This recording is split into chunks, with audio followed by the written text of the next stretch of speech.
Our theme verse for the month of June, 1 Corinthians chapter 16, verse 13. Be watchful, stand firm in the faith, act like men.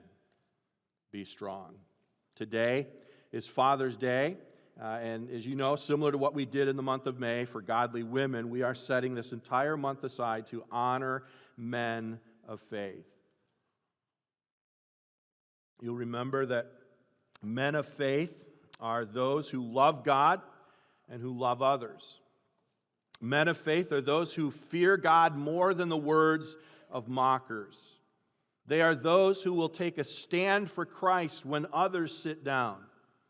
Men of faith are men who don't just become dads, but desire to be fathers. Men who don't chase pleasure, but pursue righteousness.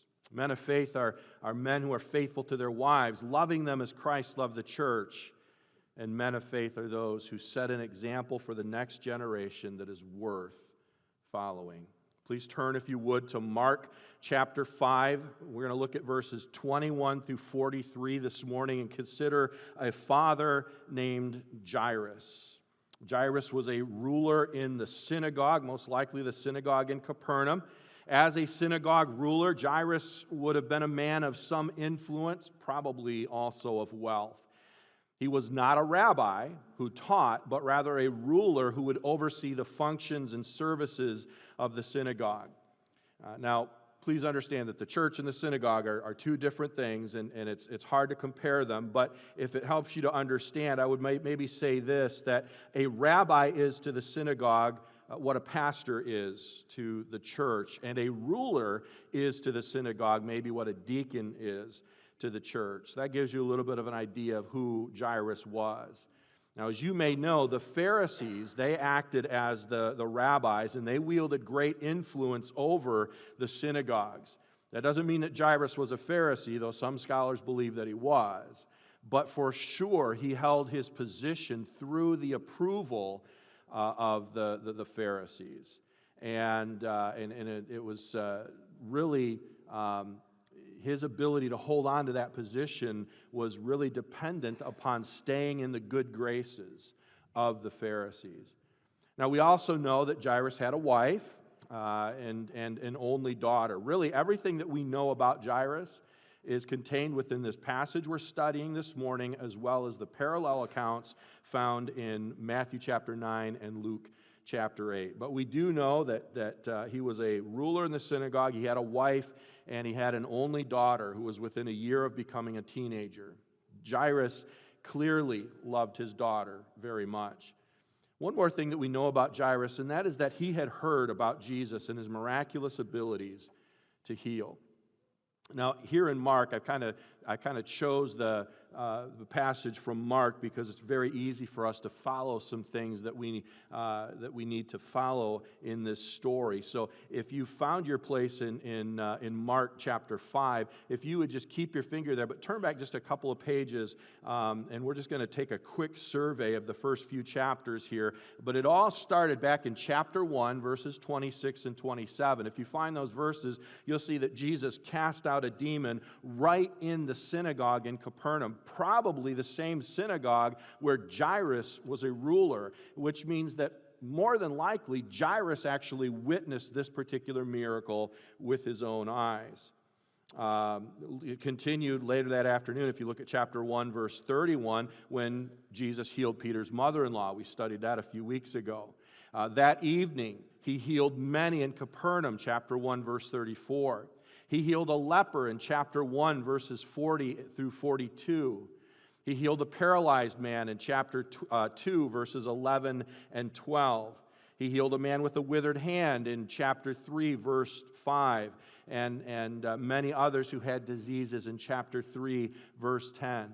I want you to see that by this time, Jesus was well known for his supernatural power to heal, and Jairus would have been very much aware and very much convinced that Jesus was able to heal. Now, tragically, his daughter, Jairus' daughter, was in need of healing. She had contracted some disease or infection, a virus perhaps, probably had a high fever, and in that day, her life was clearly in peril. Jairus had likely been searching for Jesus, but Jesus was way over on the other side of the sea in the country of the Gerasenes, where he had cast out of a man a whole legion of demons into a herd of pigs. After having been asked to leave their region by the people that lived there in that part of the world of the Gerasenes, Jesus got back into the boat with his disciples, and he returned to the other side, to Capernaum. Look at verses 21 through 24. Back in Mark chapter 5, verses 21 through the first part of verse 24.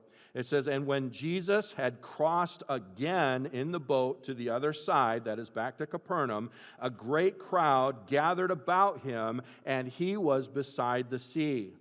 Then came one of the rulers of the synagogue, Jairus by name, and seeing him, he fell at his feet and implored him earnestly, saying, 'My little daughter is at the point of death. Come and lay your hands on her, so that she may be made well and live.' And he went with him."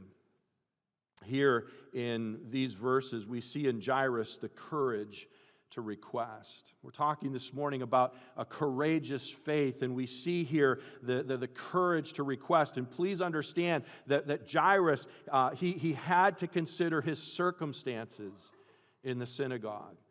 That's just a given. We know that men, as men, we often, we don't really identify ourselves by who we are, but by what we do, right?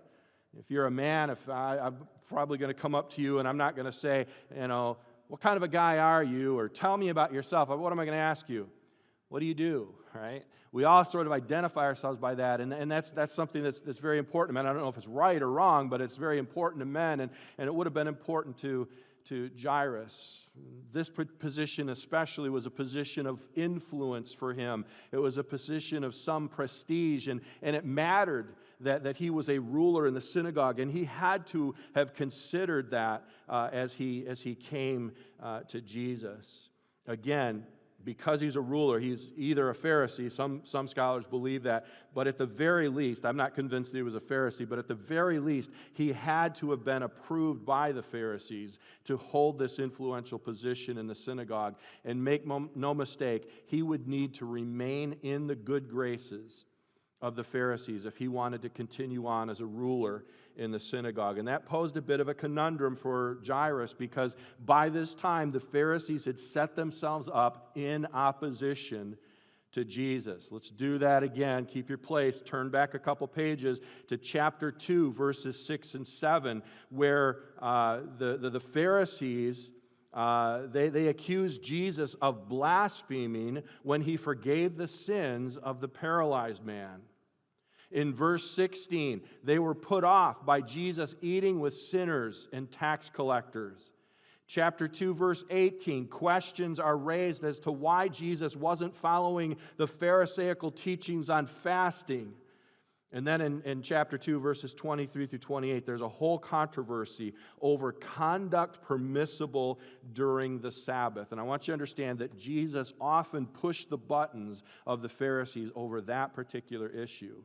They were very protective of their man-made rules that they had added to the law of God about what was permissible and what was not permissible on the Sabbath. And Jesus he never broke God's law concerning the Sabbath, but he did disregard the Pharisaical additions or man-made rules that they had added to the law. And that was constantly a source of irritation for the Pharisees. In fact, in chapter 3, verses 1 through 6, when Jesus healed the man with the withered hand on the Sabbath, it says in verse 6 of chapter 3 that the Pharisees conspired with the Herodians to find a way to destroy or kill Jesus. That gives you a bit of an idea where the Pharisees had gotten in their view of Jesus and what they thought of him. And I want you to see the extremity of this. The Pharisees were conspiring with who? the Herodians. Now, that might not mean anything to you, but let me explain that the Pharisees were those who were very much in allegiance with the law of God. They were very much patriotic. That's the word I'm looking for right now. They were very much patriotic when it came to their relationship with Israel. The Herodians were those who, well, there's even some question whether or not they were fully Jewish, but they were, at the very least, they were sellouts to the Roman Empire. And so you've got two radically different people, two groups of people with very different and distinct worldviews. And yet they come together and they conspire to find a way to put an end to Jesus. In other words, they were trying to figure out, how can we get Jesus put to death? That's where the Pharisees were. That tells us a lot about how the Pharisees felt about Jesus, right?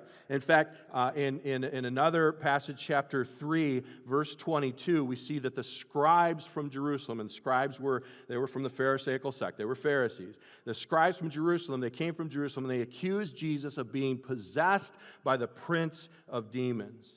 So now you understand what the Pharisees thought of Jesus by this time, and make no mistake, anyone who was seen hanging around Jesus would immediately incur the wrath of the Pharisees. And because the Pharisees had the authority in the synagogues, anyone who was a ruler of the synagogue who was working together with Jesus or coming to Jesus would be viewed by the Pharisees as unworthy to serve as a ruler of the synagogue. Jairus had to consider his circumstances in the synagogue. And because of that, because we know what he was willing to risk, what he was willing to lose by coming to Jesus, we see the courage that it took him to come to Jesus and to make this request. Here, Jairus, he knows all of this, but he went to the shoreline of the sea anyway. When he heard that Jesus had returned, he fought his way through the crowd that was gathered about him, verse 21.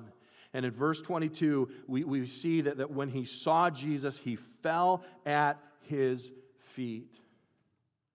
And please understand that we see in that a deep humility on Jairus' part. This is a man who held this position of some influence. This is a man who probably had some wealth. This was a man who was used to people kowtowing to him. And now he comes to Jesus, and by bowing down to him, he humbles himself before the Lord. First of all, we see a great example here of prayer, something we're going to talk about a little bit in a while, about our own prayer life. But I want you to see the humility, and I want you to see the risk that Jairus took in coming to Jesus that day. It took courage for Jairus to associate with Jesus and to make the request that he does in verse 23. Because you see, he not only had to consider his circumstances in the synagogue, he also had to consider the life of his child. He had to consider the life of his child. He says in verse 23 that she was at the point of death. She's just barely holding on. She's clinging to life. And time is of the essence. She doesn't have much of it left. And so in verse 23, we find Jairus on his knees imploring Jesus earnestly. Again, we learned something about prayer. We'll come back to that a little bit later. But he's imploring Jesus earnestly to come and do what? To come and lay his hands. I'll come back to that a little bit, but keep a mental note of that. He's asking, come and lay your hands on my little girl, so that she might be made well and live. Okay, I'll come back to that thought in a bit, but I want you to keep note of that. But can you hear the desperation coming from this father here in verse 23? He was asking for a miracle from the only one who was able to provide that miracle, and that request was courageous. It was courageous, for it forced him to believe in the impossible. It forced him to believe that Jesus could do the impossible and heal his little girl. You know, This is a Baptist church, and we are not charismatic in our theology. We do not believe that we, as followers of Christ, have supernatural gifts or abilities. But we do believe that our God is a God of miracles. We do believe that for our God, nothing is impossible, and He does do miracles. Amen? Do you believe that about our God? And Jairus believed that when he came to Jesus. And so Jesus, he looks down at this father, down on his knees, begging desperately for the life of his little girl. No doubt he was filled with compassion, and with no hesitation, he seemed to say, we don't read these words, but we know that he went with them, so he seemed to say, let's go, you lead the way. Verse 24, he went with him.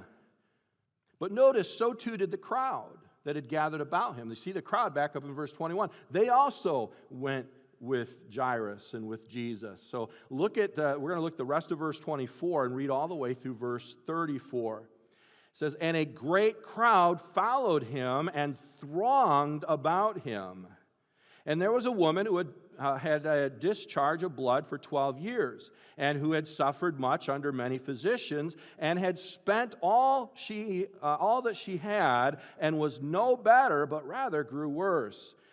She had heard the reports about Jesus, and came up behind him in the crowd, and touched his garment. For she said, if I touch even his garment, I will be made well. And immediately the flow of blood dried up, and she felt in her body that she was healed of her disease. And Jesus, perceiving in himself that power had gone out from him, immediately turned about in the crowd and said, who touched my garments? And his disciples said to him, you see the crowd pressing around you, and yet you say, who touched me? And he looked around to see who had done it. But the woman, knowing what had happened to her, came in fear and trembling, and fell down before him and told him the whole truth. And he said to her, daughter, your faith has made you well. Go in peace and be healed of your disease. So here in these verses now, it would be really easy for us to sort of turn our attention away from Jairus and turn our attention to this unnamed woman. And actually, we are going to do that. We're going to pay attention to what we just read. We're going to talk about it. But throughout all of this, I want you to see that since it's our intent this morning to honor this man of faith named Jairus, I want you to see his courageous faith even in this interruption to his story. For in these verses, Jairus had the courage to remain. He had the courage to remain, waiting, especially when we are waiting for answers to prayer, can be really hard, can't it?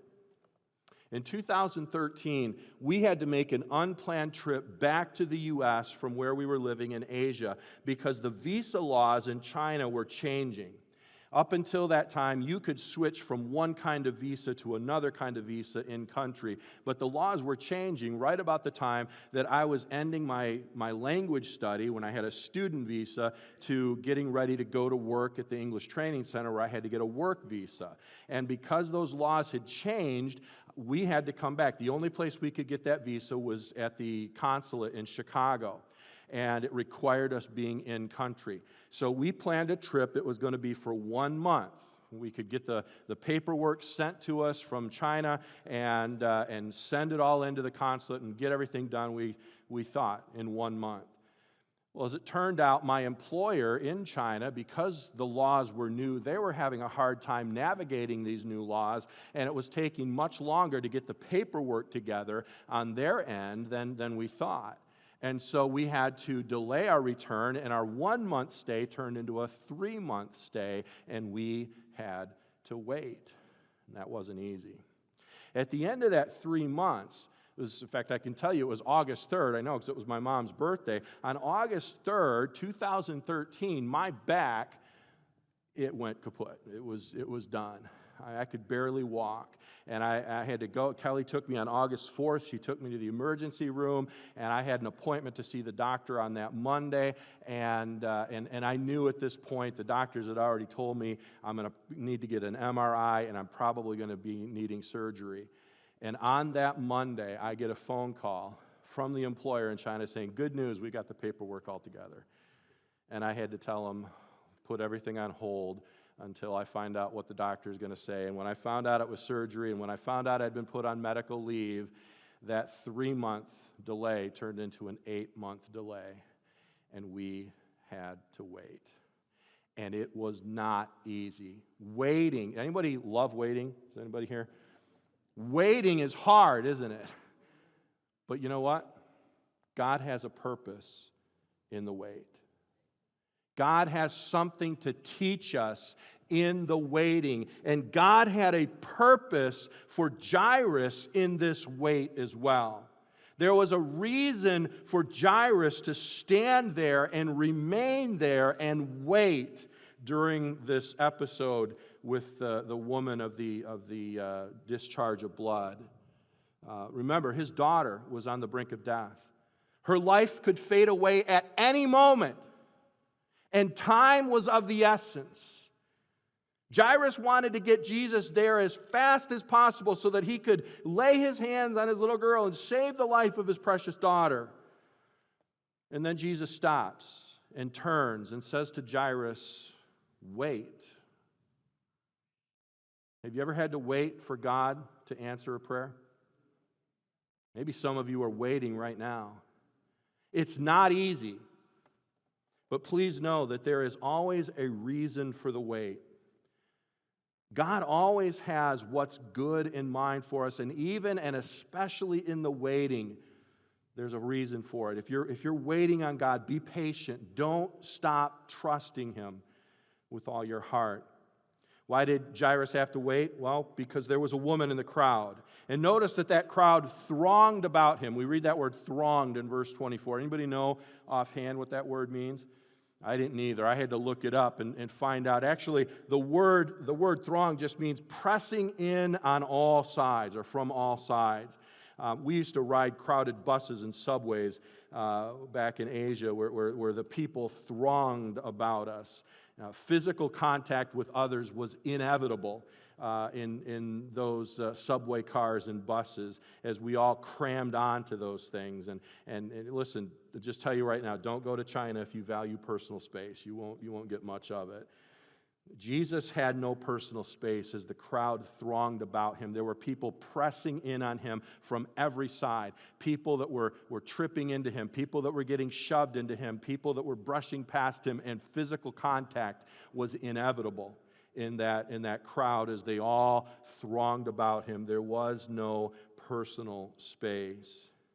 In that crowd that thronged about him, in verse 24, we see verses 25 and 26, there was a woman who had suffered from a discharge of blood for 12 years. This was probably a gynecological issue, maybe a fibroid tumor, severe endometriosis. We really can't say for sure what it was. What we do know is that the bleeding was perpetual. So this wasn't a monthly issue. This was a perpetual issue of bleeding. And I want you to understand that based on the Old Testament law, that bleeding would have made her ceremonially unclean perpetually, meaning she was always unclean from a ceremonial point of view. And I want you to understand what that means. It means that she was never allowed to go to the synagogue. If she had ever gone to Jerusalem, we're way up in Capernaum, way up in the north in Galilee right now, but if she ever had been able to go down south to Jerusalem, she would never have been able to go to the temple. We don't know if she was married, but one commentator that I read this week mentioned the possibility that if she had been married, there's a better than average chance that her husband would have divorced her because staying with her would have made him perpetually unclean. Now, we don't know if that's the case or not, but this is the kind of condition that this woman was in. Not only was there the physical hardship that she had to deal with, her health was not only poor, but she was an outcast. She always had to be alone and isolated and separated from people and even from those who shared her own religious beliefs. She wasn't supposed to even be out in public, let alone in a jam-packed crowd of people thronging about the likes of this crowd. Because every person that she touched, every person that she would have bumped into or gotten shoved into or brushed past, she would have made them ceremonially unclean as well. This woman was poor. She'd spent all she had on doctors, and even though she'd done all of that, nothing had helped. Nothing had taken away her disease. In fact, her condition just grew worse and worse. And so in verses 27 and 28, we learn that she, like Jairus, had heard about Jesus' miraculous healing power. And she, like Jairus, believed that the miraculous healing must come via physical contact with Jesus. Remember what Jairus asked? He said, "Come and lay your hands on her and make her well." She believed that it's the laying on of the hands, it's the physical contact that is going to heal her. And so this woman is the same way. If I could just reach out and just grab the hem of his garment, I will be made well. That's what she believed, and it was a common belief. In Mark chapter 3, verse 10, we see that it was a fairly common belief that everybody believed. Everybody pressed around him to touch him, believing that just touching him would bring that healing. And so here's this woman with the shared belief of everyone around her. If I can just reach out and just grab the hem of his garment, I will be made well. That's exactly what she did in verse 29. And when she did, immediately she was healed. It worked. She could feel it in her body. What does that mean? I don't know. Maybe there had been pain. Maybe there had been perpetual pain with this, and the pain was gone. Whatever it was, she now knew that she was healed. Can you imagine the joy and elation of this woman in that moment? 12 years of suffering were at long last over and done. Praise God. But that joy quickly turned to fear. In verse 30, Jesus perceived healing power going out from him, and he stopped. And Jairus had to wait. And he had to trust. And he had to remain. Jesus asked, "Who touched my garments?" Verse 31, the disciples, kind of humorous, the disciples are like, Jesus, look around you. This crowd is thronging about you. They're pressing in on every side. Everybody's bumping into you, getting shoved into you, brushing past you. How can you say, everybody's touching you? How can you say, "Who touched my garment?" Verse 33, or verse 32, Jesus stood there and looked, and in verse 33, the woman came up to him. She knew what had just happened to her, and you'd think she'd be elated, but instead it says she was fearful and trembling. Why was she afraid? Because being ceremonially unclean, she just made everyone in that crowd that she touched ceremonially unclean, including Jesus. And most people in that crowd probably would have been miffed. Most people in that crowd would have been like, "Oh, great! Now I'm unclean. Now I got to go and do all these things, these rituals and everything I need to do to be made ceremonially clean again. Thanks a lot, lady. What are you even doing out in this crowd?"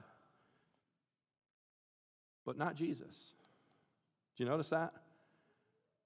Jesus isn't concerned. If Jesus were concerned about being ceremonially unclean, then he never would have, back in Mark chapter 1, verse 41, he would have never reached out and touched the leper. Because guess what? Touching a leper also would have made him ceremonially unclean. If Jesus were concerned about being ceremonially unclean, he wouldn't be walking to a house right now where he knew he would find a dead little girl. And he would have never been planning to reach out and take her by the hand and help her up, because touching a dead body would make him ceremonially unclean. I'm here to tell you, folks, Jesus didn't care about being ceremonially unclean. You know what Jesus cared about? Jesus cared about making clean those who are sinfully unclean. That's what mattered to Jesus. Making clean those who are sinfully clean. And when she shares with him the whole truth in verse 33, he says to her, look at verse 34. He says to her, "Daughter, your action in reaching out and touching the hem of my garment has made you well." Is that what she said? Look at verse 34. He said to her, "Daughter, your act of touching me, that's what did it." Is that what Jesus said? What did he say? "Daughter, your" what? "Your faith has made you well." Your faith has made you well. Now go in peace and be healed of your disease. Friend, you need to know that just like this woman, you too have a disease. It's called sin, and it is a terminal disease. Romans chapter 6, verse 23 tells us that the wages of sin is death. Sin separates you from God now and will forever condemn you to hell, where you will be eternally separated from God and from all His good blessings. That's the bad news. Here's the good news. Just like this woman, you too can be cleansed of sin and healed of this terminal disease. And just like this woman, it is faith that will make you well. She thought it was touching Jesus' garment that made her well. She thought that she had to do something, to take some kind of action to be made well. But it was never about what she did. Jesus healed her. She just needed faith. The same is true for you, friend. There's nothing that you can do to heal yourself, and no action that you can take to bring about this healing. No amount of good works, no religious effort can cause your sin to be washed away and to bring about the healing we're talking about. You see, Jesus, God's eternal Son, who came in human flesh, He did everything necessary for you to be healed. And when He died on the cross, He offered His perfect life to pay for your sin. Because He is God in human flesh, He is the only one ever able to do that. And He did it so that you could be healed. And just like this woman, it is your faith that will make you well and heal you from the deadly disease of sin. I invite you, friend, put your faith in Jesus now. Ask Him to heal you from sin and to make you one of His very own. And friend, if you do so, would you please come and let me know before you leave here today? Just come to me and find me and say, "Pastor Mike, today Jesus has healed me by faith."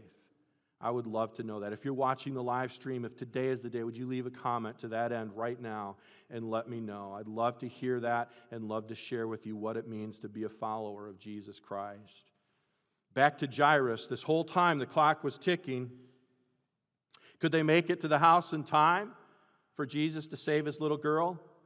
Verses 35 through 43. While he was still speaking, there came from the ruler's house some who said, "Your daughter is dead. Why trouble the teacher any further?" But overhearing what they said, Jesus said to the ruler of the synagogue, "Do not fear, only believe." And he allowed no one to follow him except Peter and James and John, the brother of James. They came to the house of the ruler of the synagogue, and Jesus saw a commotion of people weeping and wailing loudly. And when he had entered, he said to them, "Why are you making a commotion and weeping? The child is not dead, but sleeping." And they laughed at him. But he put them all outside and took the child's father and mother and those who were with him and went in to where the child was. Taking her by the hand, he said to her, Talitha cum, which means, little girl, I say to you, arise. And immediately the girl got up and began walking, for she was 12 years of age. And they were immediately overcome with amazement. And he strictly charged them that no one should know this, and he told them to give her something to eat. Friends, here in these verses we find the courage to rely. The courage to rely. It's too late, Jairus, they told him in verse 35. She's gone. There's no need to trouble the teacher any longer. And I want you to hear in those words a glaring lack of faith. Those who came to Jesus from the house of Jairus, they seemed to believe that as long as she was still breathing, there was hope for the little girl, that Jesus could heal her. After all, he'd been healing so many. But now that she was dead, they now believed that there was nothing that Jesus could do. And by the way, that's the same lack of faith we see in verses 38 through 40 with those who were weeping and wailing outside the house. As far as the mourners were concerned, the little girl was dead, and there was nothing that was going to change that. They knew what Jesus meant when he said she's asleep. They knew exactly what he was saying, that she was asleep, that she could wake up from her sleep. They knew that what he was saying was she's going to rise from the dead. They knew exactly what he meant, and they laughed at him because they had no faith. Somehow the people believed that he could heal her from the disease, but now that she's dead, it's over with. So those who came to report to Jairus the news of his little girl's death had made their choice. Maybe Jesus could have healed her, but now that she's dead, there's nothing he can do. The mourners outside the house made that same choice, choosing not to believe that Jesus is the Lord of life, for whom nothing is impossible. But what choice would Jairus make? In verse 36, Jesus sets that choice before him. Do not fear, only believe. Jesus had to choose in that moment how he would respond to the news of his daughter's death. He could cynically choose to reject Jesus in fear, or he could courageously choose to rely on Jesus in faith. There's the choice. He could cynically choose to reject Jesus in fear, or he could courageously choose to rely on Jesus in faith. Do you understand that fear is the complete antithesis or opposite of faith?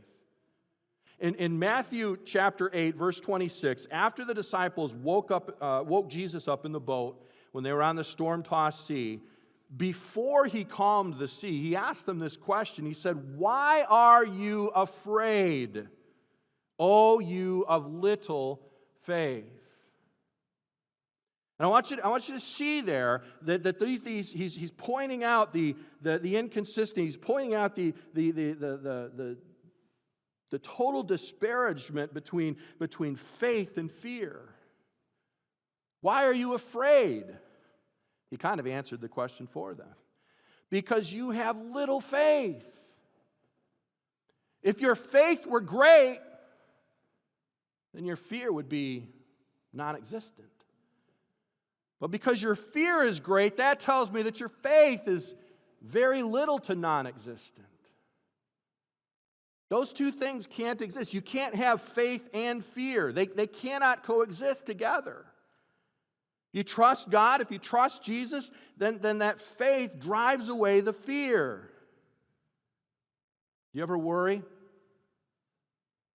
Do fears seem to grip your heart at times? You probably ought to do a faith-doubt inventory. A faith-doubt inventory. And figure out why it is that you're afraid. You can see up on the screen there, faith-doubt inventory. There's two questions you really have to answer. What do I believe? Where's my faith? What do I believe? When you talk about doubt, what do I fear?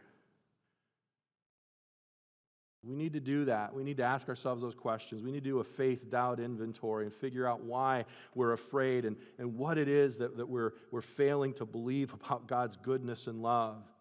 Jairus needed to do a faith doubt inventory.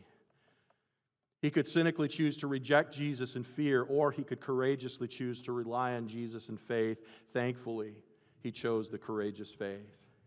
His daughter was dead, and he had never heard of Jesus raising anyone from the dead before. But he courageously trusted that Jesus could do anything, and he went on with the teacher. Jesus leaves the other disciples behind in verse 37, taking only his inner circle of Peter, James, and John. When they get to the house, verses 38 and 39, the mourners are there. They've made their choice. They've chosen to cynically reject Jesus in fear, and thus Jesus puts them out of the house in verse 40. So it's just Jairus and his wife and the 3 disciples. And in verse 41, he takes the dead girl's hand, not because it was necessary for him to touch her. Talked about this a few weeks ago. There's 2 occasions. John 4, verses 50 through 53 is one, and Matthew 8, verses 5 through 13 is another. 2 instances where Jesus healed, and he wasn't even in the vicinity of the people that he had healed. In fact, one, he was like 3 or 4 towns away from the guy that he healed. Another one, he didn't enter the house, and he was healed. And Jesus, it wasn't necessary for Jesus to touch people to be healed. All that was necessary was faith. He takes this little girl's hand.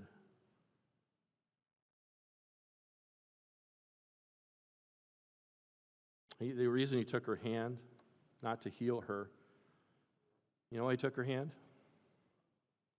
To help her up.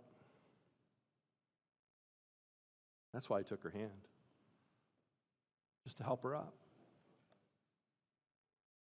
He says to her, and Mark gives us the Arabic, Talitha Kum, little girl, arise. Little girl, get up. Can you imagine Jairus in that moment? I see him in the background with his courageous faith, watching his little girl.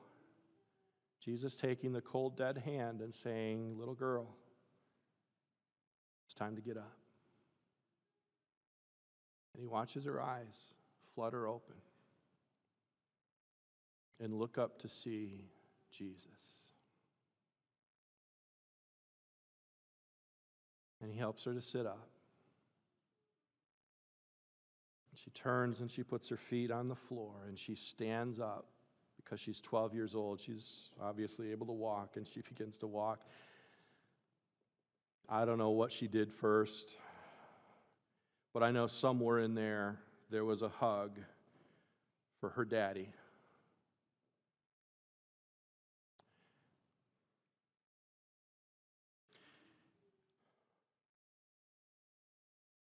And as Jairus held his little girl in his arms, looking down at this precious daughter that he loved, at some point, he looked back up at Jesus.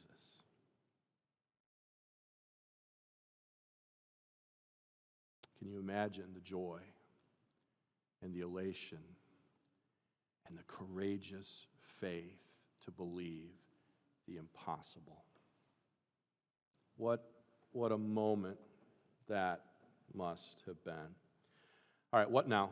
We've got to wrap this up. I'd like to leave you with just 3 points of application. First, when all hope was lost for Jairus, his daughter was at the point of death. When all hope was lost for the hemorrhaging woman, 12 years with no improvement, only getting worse, they both trusted Jesus. So my first point of application, trust God for all things, even the impossibilities.